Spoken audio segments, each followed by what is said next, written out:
ఆంధ్రప్రదేశ్లో ఎన్నికలు వస్తుంటాయి పోతుంటాయి, కానీ 2024 మే తర్వాత ఫలితాలు వచ్చిన తర్వాత ఈసారి జరగబోయే ప్రతి ఎన్నికకు ఒక యుద్ధమే, ఒక సంచలనమే.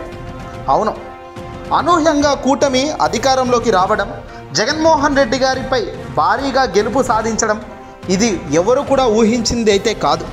అనుకోకుండా వచ్చిన ఫలితమా ఈవీఎంల గోలుమాలో పక్కన పెడితే అల్టిమేట్గా ఆంధ్ర రాష్ట్రంలో అధికార మార్పిడి అనేది జరిగింది. కూటమి అధికారంలోకి రావడం, చకాచకా చంద్రబాబు ముఖ్యమంత్రి అయిపోవడం, ఇవన్నీ కూడా చకాచకా జరిగిపోయాయి. కానీ కట్ చేస్తే ఇప్పుడు అసలు సినిమా మొదలవుతుందా? ఎన్నికల్లో గెలిచారు, కానీ దాంట్లో ఉన్న లోపాలను అందరూ ఇప్పటికే బయట పెడుతున్నారు. దేశవ్యాప్తంగా 5 కోట్ల ఓట్ల లెక్కింపుల్లో అవకతవకలు జరిగాయని, అన్ని రాష్ట్రాల్లో ఓ పర్సెంటేజ్ మాదిరిగా ఈవీఎంలలో గోల్మాల్ జరిగిందని ఓట్ ఫర్ డెమోక్రసీ చెబుతుంది.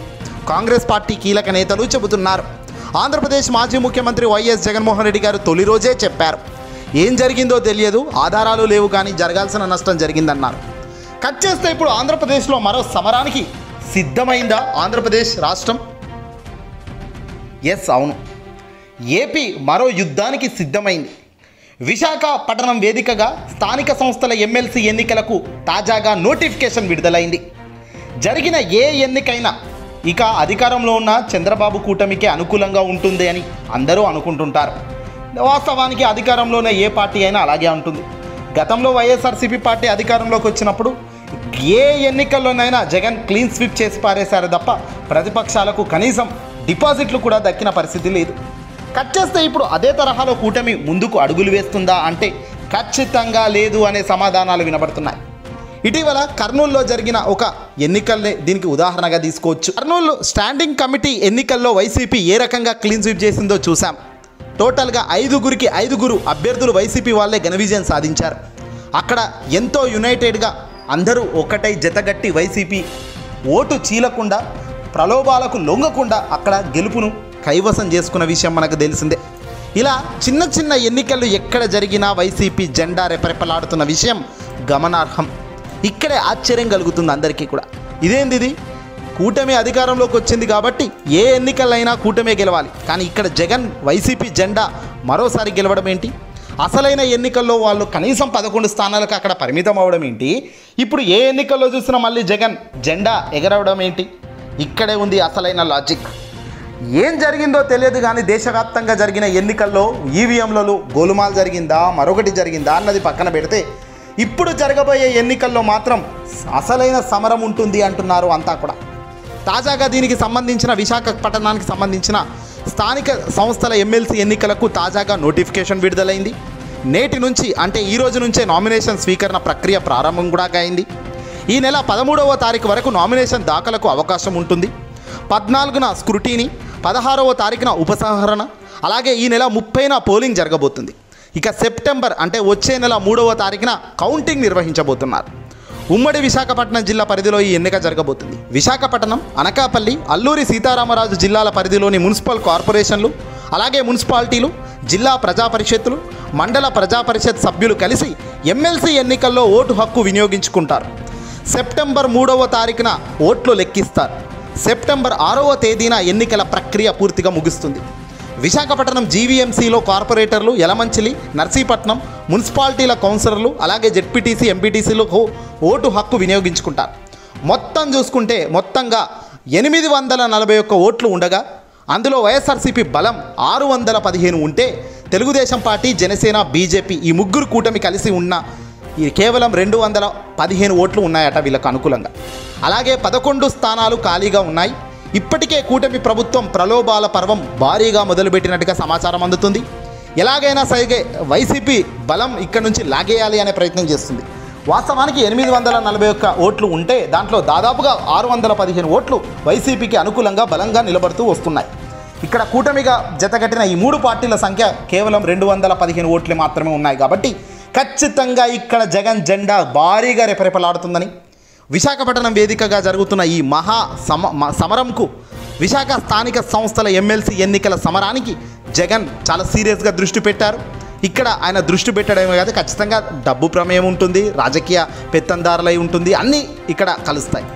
ఇక ప్రజాస్వామ్యాన్ని నమ్మిన వ్యక్తి జగన్ కానీ, ప్రజాస్వామ్యాన్ని కూనీ చేసిన వ్యక్తి చంద్రబాబు అంటూ ఇటీవల మాజీ మంత్రి బొత్స సత్యనారాయణ గారు చెప్పుకొచ్చారు. ఎందుకంటే ఎంపీటీసీ జెడ్పీటీసీ సభ్యులతో సమావేశమై క్లియర్ కట్గా దీన్ని ఎలా ఎదుర్కోవాలి, దీంట్లో ఎలా విజయం సాధించాలనే దానిపై జగన్ బొత్స సత్యనారాయణకు బాధ్యతలు అప్పగించారు. తద్వారా బొత్స సత్యనారాయణ గారు చాలా క్లియర్గా అడుగులు వేస్తున్నట్టు తెలుస్తుంది. వైసీపీకి 600కు పైగా సభ్యులు బలం ఉంది కాబట్టి, కూటమికి 200 మంది సభ్యుల బలం మాత్రమే ఉంది కాబట్టి రెండు పార్టీల మధ్య 400 ఓట్ల తేడా ఉన్నది.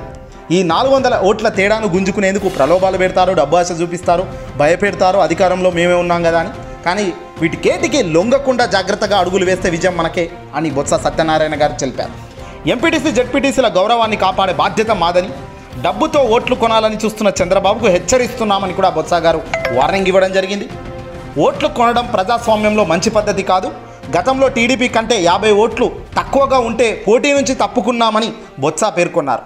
సంపద సృష్టిస్తానని చెబుతున్న చంద్రబాబు నాయుడు గారు ఎన్నికల తర్వాత రాష్ట్ర ఖజానా ఖాళీ అయిందని, రాష్ట్ర ఖజానాలో ఏమీ లేదని, రాష్ట్ర ఆర్థిక పరిస్థితి ఎలా ఉందో ఎన్నికలకు ముందు చంద్రబాబుకు తెలియదా? కానీ ఇప్పుడు మాట మారుస్తూ చెప్తున్న వ్యాఖ్యలు, చేస్తున్న ప్రచారాలకు ఇదిగో ఇలాంటి ఎన్నికల్లో బుద్ధి చెప్పే పరిస్థితి వస్తుంది అని కూడా బొత్స గారు అంటున్నారు. ఏదేమైనప్పటికీ కూడా విశాఖ స్థానిక సంస్థల ఎమ్మెల్సీ ఎన్నికల ఫలితాల కోసం చాలామంది ఇప్పుడు ఎదురు చూస్తున్నారు. ఇక్కడ జరగబోయే ఈ చిన్న ఎన్నిక అయినప్పటికీ ప్రజల తీర్పు ఎలా ఉంటుంది? ఒక పొలిటికల్ వేవ్స్ కొనసాగుతున్న క్రమంలో కూటమి ఎన్నో ఆశలతో అధికారంలోకి వచ్చింది. ఎన్నో అడ్డంగా హామీలు చెప్పారు, ప్రలోభాలకు గురి చేశారు, అల్టిమేట్గా వాళ్ళు అధికారంలోకి వచ్చారు. సో ఇది పూర్తిగా ఒక రిజల్ట్. అంటే కూటమి అధికారంలో ఉండాలా లేకపోతే జగన్నే అధికారంలో ఉండాలా అన్న దానికి రాబోయే ప్రతి ఎన్నిక ఇంపార్టెంటే. ప్రతి ఎన్నిక ఒక సవాల్గా తీసుకోవాల్సిందే.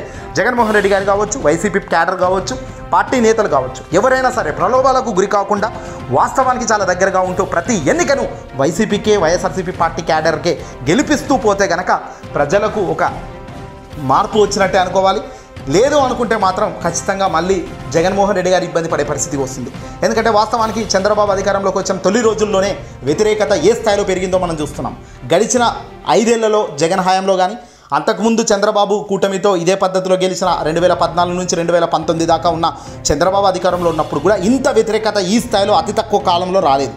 కానీ ఇప్పుడు కేవలం 2 నెలలు గడిచిన కొద్దీ భారీగా వ్యతిరేకత రావడం, ఖజానాలో ఏమీ లేదు, చెప్పిన హామీలు చేయలేము, దారుణాలే చేస్తాము, మనుషులను చంపుకుంటూ పోతాము, దాని మీద ఎవరు కూడా పెద్దలు స్పందించకపోవడం, ఇవన్నీ చూస్తుంటే మాత్రం ఖచ్చితంగా చంద్రబాబుకు విరుగుడు మొదలైంది, పతనం ప్రారంభమైందని మాత్రం క్లియర్గా చెప్పవచ్చు.